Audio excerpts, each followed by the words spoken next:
तर आज होता शिब्याच्या लग्नाचा शेवटचा दिवस, म्हणजे आज होता गुगळाचा आणि सत्यनारायण पूजेचा कार्यक्रम. तयारी करायला ते तेवढ्यातच गणेबाई पण महाराजांनी तयारी करू लागले. ह्यो कन्नड मध्ये नारळ, लिंबू आणि त्या केळ्याचं काय नाव घेतला काय कळालं नाही आपल्याला. तर काय नंतर नवरदेवाला लागला की ह्यो धोतर नेसवायला गणेबाई. ह्याला म्हणलं आता शिकून घे, म्हणलं बाकीच्या सगळ्याच्या लग्नात धोतर तूच नेसो म्हणलो, बाकी कोणाला येतच नाही नेसवाय. तर ते निसून झाल्यावर गुगळाचा कार्यक्रम चालू. गुगळाचा कार्यक्रम तर फोडून ते आल्यावर आम्ही पोहोचलो.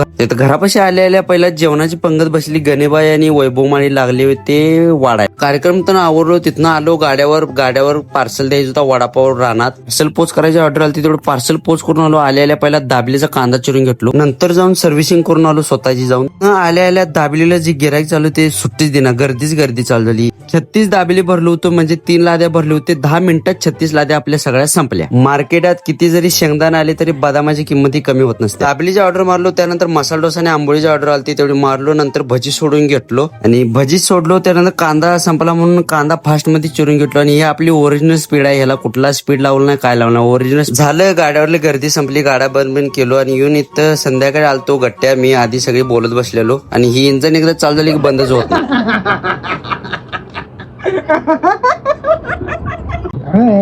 बघताय लगेच स्वतः बघून असं करतेस की